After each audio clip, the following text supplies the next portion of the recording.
இந்த குடும்பமே சேர்ந்துதான் கொலை செய்யப்பட்டாரு கவின் அப்படின்ற ஒரு விஷயத்த ம்.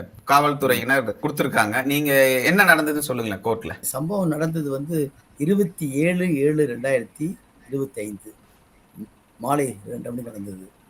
இது சம்பந்தமாக அந்த கவினுடைய அம்மா தமிழ்ச்செல்வி அவங்க குடுத்திருக்கக்கூடிய புகாரின் பேர்ல பாளையங்கோட்டை காவல் நிலையத்துல முதல்ல வந்து வழக்கு போட்டாங்க.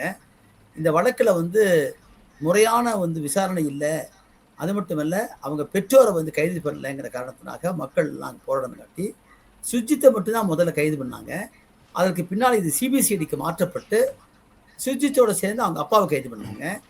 அதற்கு பிறகு நாம என்ன பண்ணோம், இதுல ஒரு பெரிய லார்ஜர் கான்ஸ்பிரசி இருக்குங்கிற விஷயத்த வந்து நாம சொன்ன காரணத்தினால, அதன் பேர்ல வந்து மீண்டும் வந்து சுர்ஜித்தையும் அதே மாரி சரவணன் அவர்களையும் வந்து போலீஸ் காவலுக்கு எடுத்து விசாரிச்சு, அப்பதான் தெரிய வந்துச்சு, அ சுர்ஜித்துடைய அம்மாவுடைய தங்கச்சி மகன் ஜெயபால் என்பவரு இந்த வழக்குல சம்மந்தப்பட்டிருக்கார் காரணத்தினால அவரையும் கைது பண்ணாங்க. ஆக மொத்தம் இந்த வழக்குல 3 பேர் கைது செய்யப்பட்டிருக்காங்க.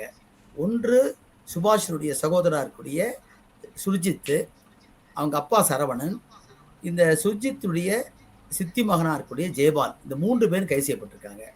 இவங்க கைது செய்யப்பட்டு காவல் நிலையத்தில் இருக்கிற இது நீதிமன்ற காவல் இருக்கிற போது, சுர்ஜித்துடைய அப்பா சரவணன் மட்டும் தான் இந்த வழக்குல வந்து பிணை கேட்டு போட்டாரு.